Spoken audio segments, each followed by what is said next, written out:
ঈসা আলাইহিস সালাম বাবা ছাড়া সন্তান, ঠিক না? এজন্য যখন এরা কইছে তুই বাচ্চা পাইলে কই, মরিয়ম তুই বাচ্চা পাইলে কই, তখন হযরত মরিয়ম আলাইহিস সালাম কইছিলেন আমি রোজা রাখছি, বাচ্চারে জিগাও বাচ্চা কইতে গাইছে। ফাআশারাত ইলাই, তখন এরা কইছি ইডে কি হয়, দুধের বাচ্চা কেমনে কথা কইব?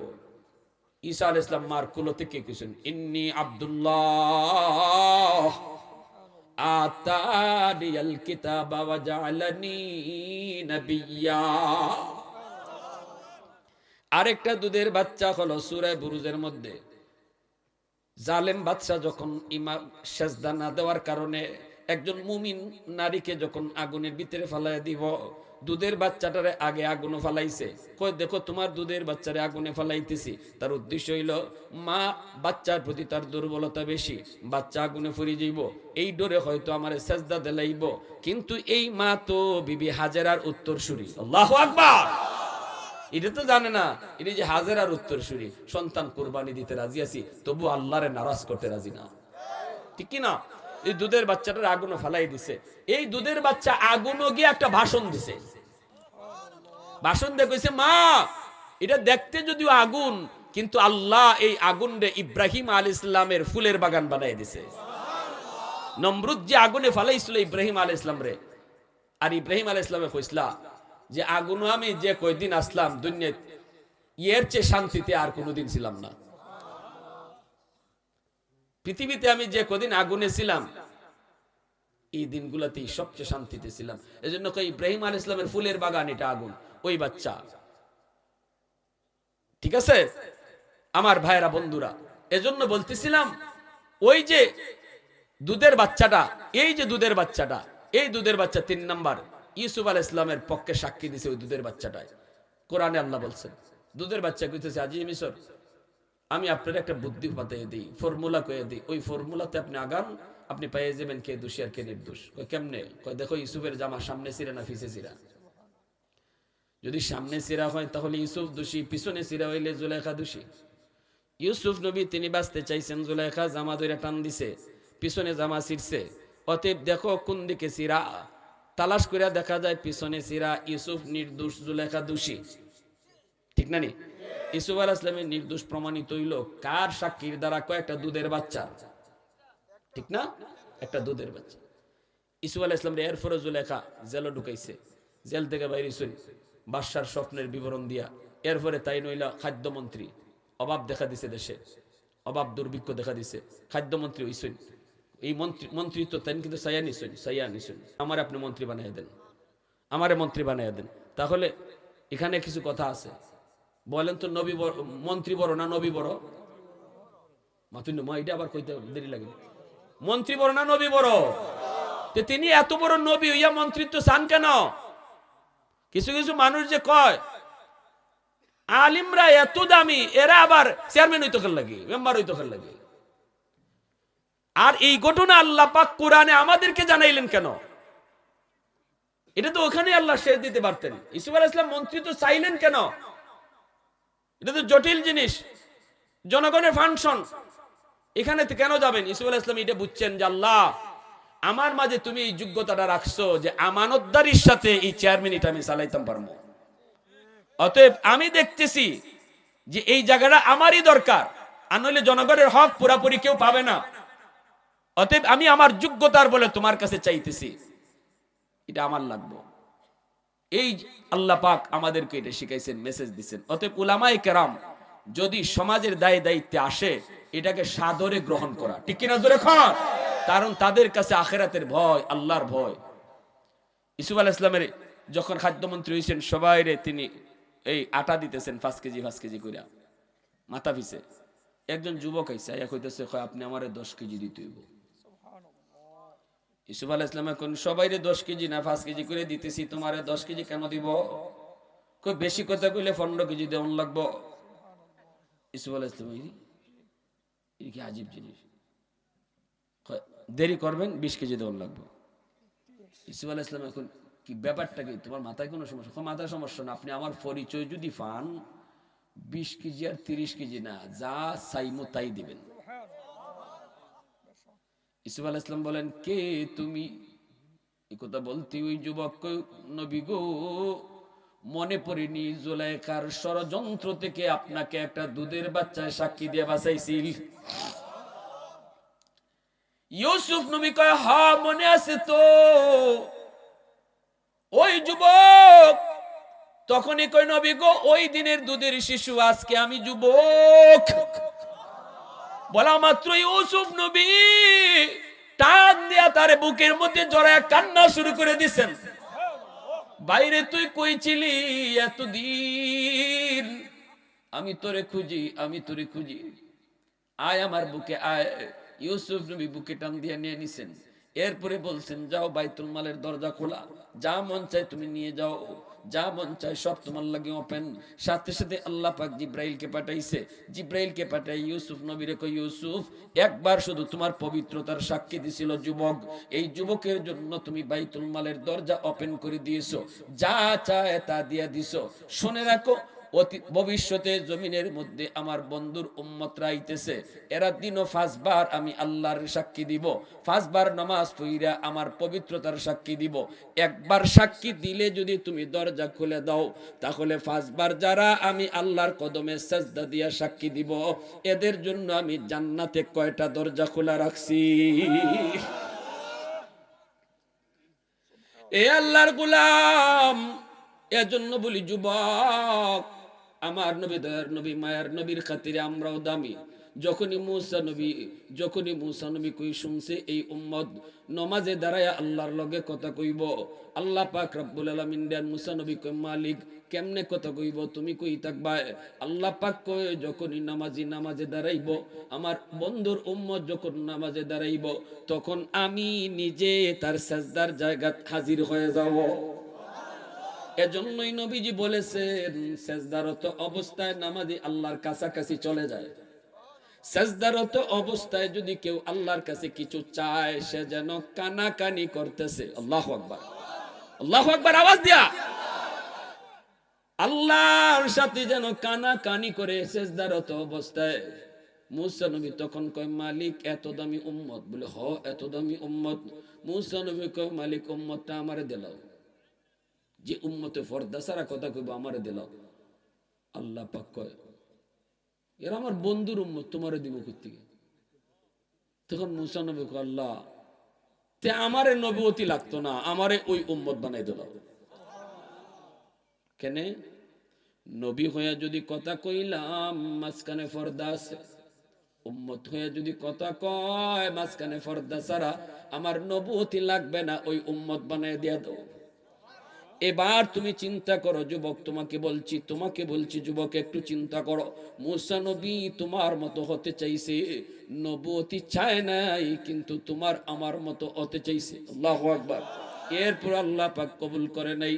আল্লাহ পাক রব্বুল আলামিন কয়, না মুসা হবে না, তুমি আগে আইছো, আমার বন্ধুর উম্মত জমিনে আরো পরে আইবো। আল্লাহু আকবার জোরে কও, এরা আরো পরে জমিনে আইব। এজন্য কোন নবীর আবদার আল্লাহ কবুল করে নাই। সব অনেক নবী আবদার করেছে বনি ইসরাইলের, আখিরি জমানার নবীর উম্মত বানাই দিলাও, নবুয়তি লাগতো না। কিন্তু একজন পয়গম্বরের মুনাজাত আর দাবি আর আল্লাহর কাছে তার আবদার, একজন পয়গম্বরের আবদার আল্লাহ কবুল করি লাইছে। ইতিহাসের একটা প্রসিদ্ধ গ্রন্থ আল বিদায়া ওয়ান নিহায়া কিতাবের ভিতরে লিখছেন, বনি ইসরাইলের একজন বহুত বড় পয়গম্বর, যার নাম হলো দানিয়াল। পয়গম্বর দানিয়াল আল্লাহর কাছে আবদার করে, মালিক আখিরি নবী এবং নবীর উম্মতের অনেক গল্প শুনেছি, তুমি নিজেও আমাকে অনেক গল্প ওই উম্মতির করেছ। সুবহানাল্লাহ জোরে কর। অনেক নবী অতীতের নবীদের কাছে আল্লাহ শুধু আমার নবীর গল্প করে নাই, আমরার গল্প শুনাইছে। আমরা দুনিয়াতে আমাদের গল্পটা আল্লাহর নবীদেরকে শুনাইছে। আল্লাহু আকবার জোরে কর, আল্লাহু আকবার। শুনাইতো না যে ইমাম গাজ্জালী রহমতুল্লাহ আলী নবীর পাশে বসা এক আল্লাহর ওলি, দেখুন হাসরের মাঠ টাইম হয়েছি, মুসা নবীকে আমার নবীর জিগাইতেছেন, আপনি বললে এই কথা কইছেন? বলে কোন কথা? উলামা ও উম্মতি কা আম্বিয়া বনি ইসরাইল, আমার উম্মতের উলামায়ে কেরাম বনি ইসরাইলের নবীদের সমান। ওগো নবী আপনি বলি এই কথা কইছেন? আমার আপনার নবী মুসা নবীর আদবের সাথে কইতেছেন, জি আমি এই কথা কইছি। মুসা নবী একটু রাগী নবী না নি? নরম না গরম? বেশি না কম? মুসা নবী বেশি গরম হইলে পরে তকি ছিদ্রইয়া চুল খারই যেত, চুল বাড়ি যেত গাবা, তকি ফত হইয়া চুল বাড়ি যেত। মুসা নবী খালি চুল না, বডির চুলও খাটা যে ভাই বাইর খার হয় এভাবে চুল খার হয়ে যেত গা। এই জন্য মুসা আলাইহিস সালাম রাগ হইলে বডির যে চুল আছে এটা খাটার মতো খার হয়ে যেত। তো তাই এই চুলগুলারে বাইল রাখবার লাগি আগে একটা মোটা কাপড় পরতা, ইয়ার পরে উপরে কাপড় নিজের কাপড় পরতা। কি জাত গরম নবী আসলা মুসা নবী, টের পাইছে ফেরাউনে, ঠিক না? ফেরাউনে একদিন সর খাইছে না নিয়ে, শিশুকালে সর খাইছে। মুসা নবী সর খাইয়ে তো ফেরাউনে বুঝছে, আরে বাপরি রে যে সর রে, কুলো থেকে সর মারছেন ফেরাউন রে। ফেরাউনে ডাক দিছে, আসিয়া কিছে? তুমি তো মায়া কইরা কইরা আনছো ফালতায়, কিন্তু আমি তো মায়া কইরা একটু কুলন ইসলাম চাইছিলাম, একটা আদর দিম ছোট বাচ্চা, আদর তো লইছেই না, আটটা বাইর করে এমন কষাই একটা সর মারছে আমার গালো। আসিয়া কইতেছেন, তুমি যে কিতা হইলা আর কেমনে বাসা হইছ আমার বুঝায় না, তার তোর আসেনি। শুধু মানুষ আত লালারালি করছে মনে হয়, তোমার গালো লাগছে, তুমি করছো। ফেরাউন আসিয়া সরটা আমি খাইছি, বুঝা মাতিস সরটা আমি খাইছি, আমি বুঝি। এটা বুঝছে না, না বুঝা মারছে 100% সরটা আমারে বুঝা মারছে, এখনো জ্বলতাছে আমার। আসি এখন না না বুঝছে না, ফেরাউন ওখানে বুঝা, এখন বুঝছে না, না বুঝছে এটা বুঝতো কেমনে? হয়তো এক কাম করে পরীক্ষা করে লাই, আগুন এখানে রাখো আর স্বর্ণের টুকরা এখানে রাখো। আগুন আর স্বর্ণ দেখতে একরকম, আগুনের আংরা আর স্বর্ণের টুকরা। এখন সারাও দেখি আঙ্কুট গালে দিয়ে কুনানো যায়, গিয়া যদি আগুনও ধরে বোঝা গেল বুঝে না, চটটাও না বুঝতে মারছে। আর যদি সোনার টুকরা আদ দে তাইলে বোঝা গেল ফুরা দুনিয়া দেরি বুঝে, আর চটটাও আমার একবারে বুঝা মারছে। মুসা আলাইহিস সালাম আঙ্কুট গালা দিয়ে ছেড়ে দিছে। নবী পয়গম্বরগণ এরা শুধু মানুষ হইলো, আল্লাহ বড় মানুষের বুঝ দিয়া রাখে। মুসা নবী কিন্তু বুঝতে লইছেন কোনটা সোনা কোনটা আগুন, তাই দুইটা কাছাকাছি, ওই সোনার মুখা হয়ে যাইতেছেন স্বর্ণের মুখা। এমনি ফেরাউনে আসি আর কই যায়, ওই যায় দাঁড়ো গেছেন গিয়া গিয়া স্বর্ণের টুকরা আড্ডা লাইতে, এমনি আল্লাহ জিব্রাইল দেখো, জিব্রাইল আমার মুসাতে ফেস লাগাই দিতেছে, আটটা দিত সেই স্বর্ণ, তুমি অদৃশ্য থেকে আটটা আগুনে দিয়া দিও, কারণ ফেরাউনের সাথে আমি আল্লাহর কুদরতের খেলা খালি শুরু হয়েছে, এখানে শেষ দিলে হইতো না, ঠিক না নি? খালি শুরু হয়েছে, হেরে শস্য ফুল দেখানি লাগবো না নি।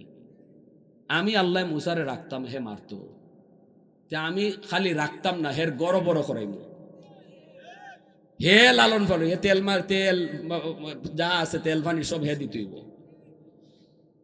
এখন দেখা যায় হাতটা আগুনের মাঝে দিয়ে দিছেন, আর এমন ভাবে আল্লাহ করাইছেন, একবারে বুঝুন না যে, একবারে বুঝুন না, একবারে বাচ্চা, বাচ্চার খাসলো তো আল্লাহ দেখাই দিয়েছেন।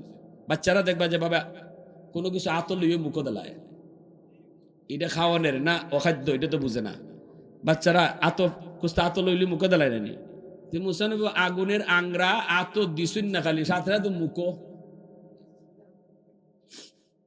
আল্লাহ বা কুদরতে মুস্কি আসে। আল্লাহ ফেরাউন তুই কার লগে খেলা আইসো বুঝো না, তো টের পাইছো না। এখন বিবে আসিয়া দৌড়ে গেছেন, দৌড়ে গিয়া মুখ থেকে আংরাটা হরাইছেন, হরাই এখন কইসলাম নি বুঝে না, অন হইছে নি, মুখ ফুরছে নি, অন মুখটা ফুরছে নি। ফেরাউন বুঝলাম না, সরে তো হয় বুঝে, আর ইবাই যে কামটা করে, কিন্তু ইডে কিতা হইল বুঝলাম না। খেলাটা কোনানো আল্লাহর তো, কারা তো? মুসা নবী আমার আপনার নবীরে জিগাইতেছেন, আপনি এটা কোন হিসাবে কইলা যে আপনার উম্মতের আলিম আমরা নবীর সমান? এটা তো আমার বুঝে পড়লো না। নবীজি কইতেছেন, আপনার যদি বুঝে না পড়ে, আমার দ্বারও একজন আমার আলিম আছে বোয়া আমার উম্মতের, তারা একটু জিগাইলেন, টেস্ট করে লাইন, তা আপনার বুঝেই যাব। নবীজির ভাষে ইমাম গাজ্জালি রহমতুল্লাহ আলাইহি বোয়া। তো মুসা নবীকে জিগাইতেছেন, অমিয়া নাম কিতা তোমার?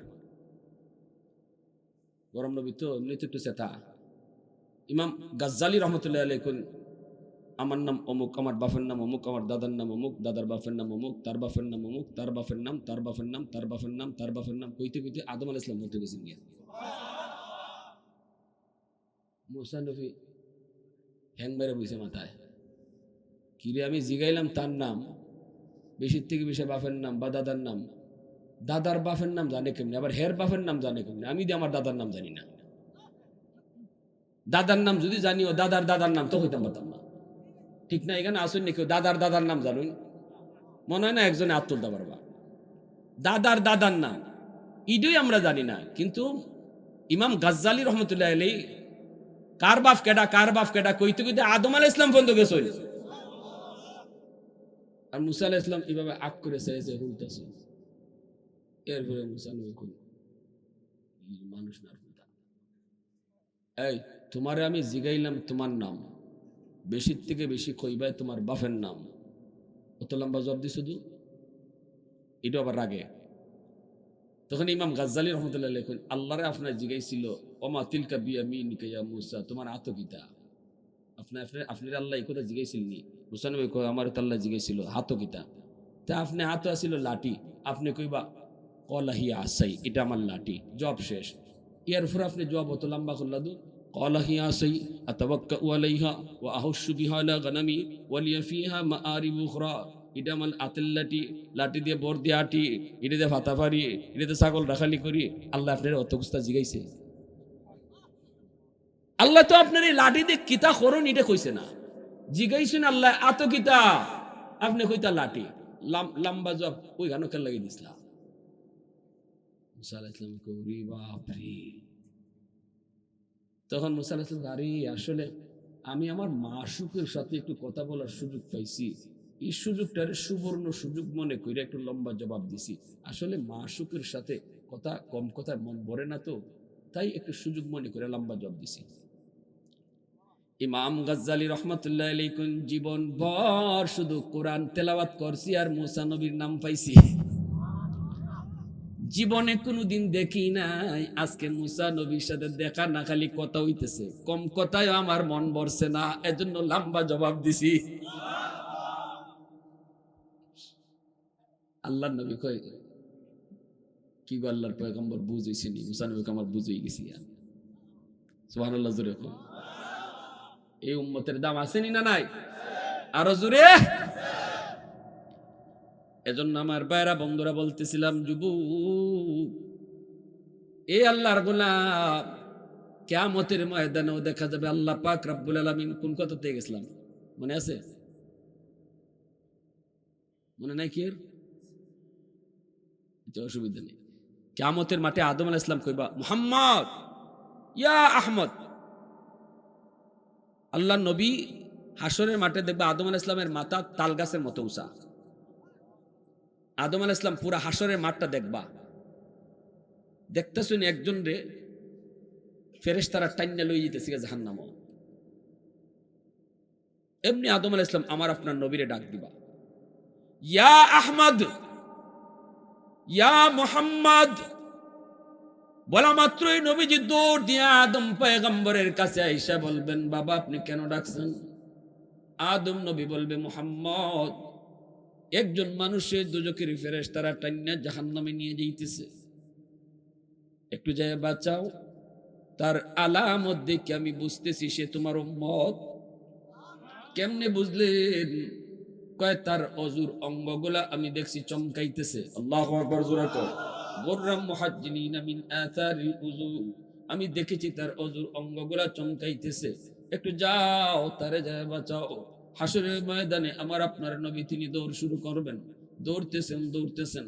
হাদিস শরীফের ভিতরে এসেছে গামছা আমরা কোমরে যেভাবে বাঁধি দৌড় দেওয়ার আগে, 16 ডিসেম্বরে দৌড় প্রতিযোগিতার আগে দেখবেন গামছা বাঁধে, সবাই প্রস্তুতি নেই। নবীজিও কোমরের মধ্যে গামছা বাঁধতে দৌড় দিবেন, ফেরেশতাদেরকে পিছন দিয়ে ডাকবেন, ফেরেশতারা শোনো, ও ফেরেশতারা শোনো, একটু থামো। ফেরেশতারা পিছন দিকে তাকাবে না, সামনের দিকেই শুধু যাইতেছে। নবীজি দৌড়তেছেন কিন্তু ফেরেশতারা পিছনে তাকায় না। আল্লাহ নবী চোটকে তিনি পড়ে যাবেন, আল্লাহর কাছে হাত তুলে বলবো, মালিক তুমি না বলেছিলে কিয়ামতের ময়দানে তুমি আমারে নারাজ করতে না, ওয়ালা সাউফা ইউতিকা রাব্বুকা ফাতারদা, তুমি তো বলেছিলে বন্ধু দুনিয়াতে কষ্ট পাইছো, দুনিয়াতে তায়েফের জমিনে তোমার রক্ত ঝরেছে, দুনিয়াতে উহুদের ময়দানে তোমার রক্ত ঝরেছে, দুনিয়াতে আমি আল্লাহ জন্মের আগেই তোমার বাবা নিয়ে গেছি, দুনিয়াতে আমি আল্লাহ তোমার সন্তান সব নিয়ে গেছি, ছেলে সন্তান, একজন ছেলে সন্তান দুনিয়াতে রাখলাম না, পর শুধু তুমি দুনিয়ায় কষ্ট পাইছো। এ দোস্ত আমি আল্লাহ কথা দিলাম পরকালে তোমাকে আমি যা চাইবা তা দিয়েই খুশি করব। মালিক তুমি তো ওয়াদা করেছো, কিন্তু কই তোমার ফেরেশতারা আমার ডাক শুনে না। আল্লাহু আকবার। কই তোমার ফেরেশতারা তো আমার ডাক শুনে না। যেই মাত্র আল্লাহর দরবারে নালিশ দিবেন, এমনি আল্লাহ পাক রব্বুল আলামিন তখন ডাক দিয়ে বলবে, এই ফেরেশতারা থাম, এই ফেরেশতারা থাম, পিছনে আমার বন্ধু দৌড়ায়, একটু পিছনের দিকে তাকা, আমার বন্ধু পিছনে দৌড়ায়। ফেরেশতারা থেমে যাবেন। এইবার নবীজি ফেরেশতাদের কাছে এসে বলবে, কি হয়েছে আমার উম্মতের? নেকির পাল্লা হালকা, গুনার পাল্লা ভারী। আল্লাহ নবী বলবেন, আমার সামনে তোমরা একটু ওজন দাও দেখি। যেই মাত্র নবীজির সামনে আবার নেকি আর বদি ওজন দিবে, তখনই আল্লাহর নবী কালেমার কাগজটা তিনি নেকির পাল্লার মাঝে উঠায় দিবেন। আল্লাহু আকবার। সাথে সাথে নেকির পাল্লাটা ভারী হয়ে যাবে। আল্লাহু আকবার। জোরে কও, আরো জোরে কও আল্লাহু আকবার, আরো জোরে কও আল্লাহু আকবার।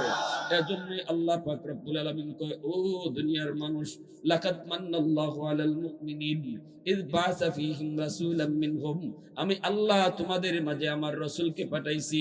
এটাই হলো তোমাদেরকে আমি যত নিয়ামত দিয়েছি, সকল নিয়ামতের মধ্যে শ্রেষ্ঠ নিয়ামত রাসূল তোমরা তোমাদের মাঝে পাইছো। এটাই হলো সবচেয়ে বড় নিয়ামত। সুস্থ একটা দেহ পাওয়া বড় নিয়ামত না, সুস্থ দুইটা চোখ পাওয়া বড় নিয়ামত না, সুস্থ দুইটা হাত পাওয়া বড় নিয়ামত না। সবচেয়ে বড় নিয়ামত হলো আমার বন্ধুরে তোমাদের মাঝে পাঠাইছি। আওয়াজ দেখুন সুবহানাল্লাহ। ঘর কেমনে চালাইবা, বউয়ের সাথে কেমনে সংসার করবা, বাপ বেটা কিভাবে চলবা, সমাজে তুমি কেমনে চলবা, ব্যবসা তুমি কেমনে করবা, মেম্বারি তুমি কেমনে করবা, রাষ্ট্র তুমি কেমনে চালাইবা, সব কিছু আমার বন্ধুর মাঝে তোমার নমুনা রেখে দিয়েছি। স্বামী স্ত্রীর ভিতরে কেমন সম্পর্ক আমি আল্লাহ আমার বন্ধুর জীবনে রেখে দিয়েছি। আমার নবীর সাথে পবিত্র বিবিদের মহব্বত ছিল অপরিসীম, কিন্তু তাই বলে মাঝে মাঝে যে একটু ঝগড়া বিবাদ হইতো না তা না, মাঝে মাঝে একটু টুকটাক ঝগড়া হইবই। আল্লাহর নবী শিখিয়ে গেছেন, প্রেম ভালোবাসা বিয়ার আগে নয়, প্রেম ভালোবাসা হবে বিয়ার পরে। আম্মাদান আয়েশা সিদ্দিকা রাদিয়াল্লাহু তাআলা আনহা বলেন, আমি যদি গ্লাসে পানি খাইছি, নবী বলছেন, আয়েশা পুরা পানিটা খাইও না, অর্ধেক পানি আমারে দিও। আর আমরা হইলে কই, এই পানিটা ফালাই দাও, ঠিক না নি? বউ যদি কিছু গ্লাসে পানি খায়, পানি বাকিটা দেখে, এটা ফালাই দাও। আর রাসূল কইতেছে, আয়েশা পুরা পানি খাইও না, অর্ধেকটা আমারে দিও। আর আম্মাজান কইতেছেন, আমি অর্ধেকটা দিছি, দেওয়ার পরে আমি দেখছি রাসূল মুস্কি হাসি দিয়া গ্লাসের যেখানেও আমি টুট লাগাইয়া পানি খাইছি, রাসূল ওই জায়গাটাও ঠার রাখছেন। আমার টুটটা যেখানেও লাগছে, রাসূল ইগানো টুট লাগাইয়া পানি পান করছে। মহব্বত শিখো, ভালোবাসা কখন? স্ত্রীর সাথে, ঠিক কিনা জোরে কও, বিবির সাথে। এর মাঝেও যে মাঝে মাঝে একটু বাজাবাজি হইতো না তা না। আমার আপনারও সংসার জীবনে একটু বাজাবাজি হইতে পারে জামাইপুর মাঝে। 40 বছর 50 বছরের সংসার করতেছেন, দুই একদিন বাজাবাজি হইতে পারেন না। ফাতিল দুইটা একান্ন থাকলেও একটু লাগে, ঠিক না নি? হ্যাঁ, তে লাগলে পরে কি করতে হয়? বাংলা গাইল আনলে আলের ভাজুন, হ্যাঁ, আনলে মেজাজ যদি একটু বেশি গরম হয়ে জায়গা, একবারে তালাক দিতে এতে গোষ্ঠী শুদ্ধা। একটা দুইটাতে শেষ না তো, তরে তোর মারে তোর নানি রে, এরপরে 14 গোষ্ঠী। উস নাই, বেউস হয়ে যাই আমরা, বেউস। অথচ ঘটনা কোনতই না। আবার কিছু কিছু ব্যক্তিও আছে, 10 লাখ টাকা মোহর, তাই না হেডেম বেশি। বাপের ঘরে হইলে তুই তালাকটা দে, তোর বাপের ঘরে হইলে দে।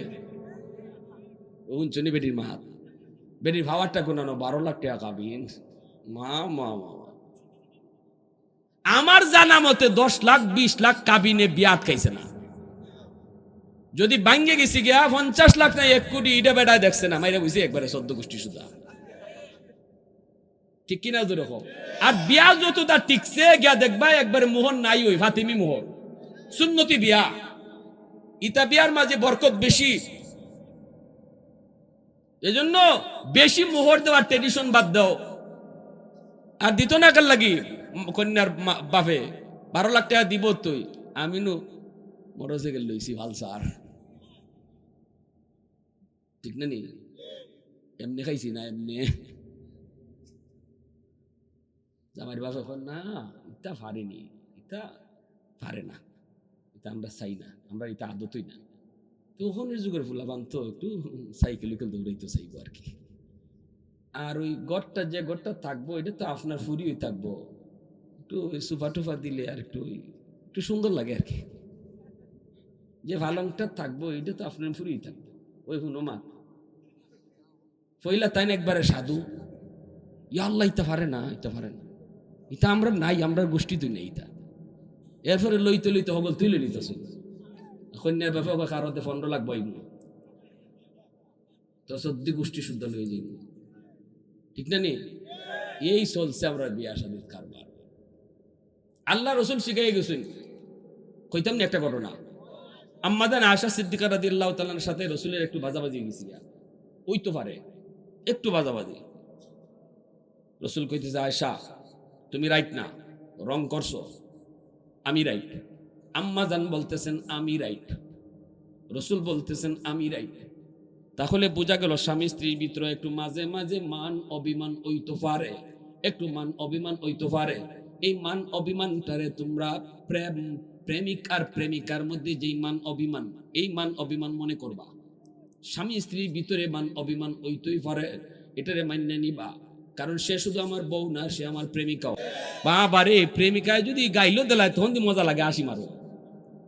কিন্তু আল্লাহ রসুল কইতেছে বউ রে খালি বউ মনে করতায় না, মনে রাখবা সে তোমার প্রেমিকা।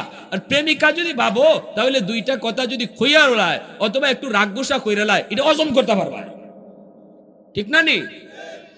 আর যদি মনে করো আমার ঘরে খামের বেটি নাই, আনছি একদিন, তে তো খাম হইছই, তে তো 19 থেকে 20 হইলই ভাজুন, আলের ভাজুন। আল্লাহ রসুল সাল্লাল্লাহু আলাইহি ওয়াসাল্লাম বলতেছে, আয়েশা তুমি রাইট না, রাইট আমি। আম্মাদান কয় আমি রাইট। নবীজি বলতেছে, আয়েশা তাহলে বিচারক ডাকি, একজন বিচারক। আম্মাদান বলে ঠিক আছে আপনি বিচারক ডাকেন। একটু মাথাটা একটু গরম হয়েছি আম্মাদানের, ঠিক আছে বিচারক ডাকেন। এবার আল্লাহ নবী বলতেছেন, তাহলে আচ্ছা আমি একটা প্রশ্ন করি, জবাব দিতে পারবানি? আলিমুল আমা জবাব দিন না। আবু বকর সিদ্দিক রাদিয়াল্লাহু তাআলা আনহুর সাথে নবীজির আত্মীয়তার সম্পর্ক কিতা? নাই মার থেকে দামান কেডা?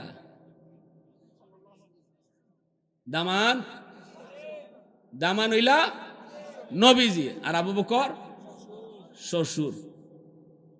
আর হযরত উমরের সাথে নবীর সম্পর্ক কিতা? মাই গড, হলিউডের নায়ক নায়িকা জিগাও না, দেখুন 5 জনে কইলি খারাই যাবে। দেখবা এই সময় কয়জন যে খারাপ হয়।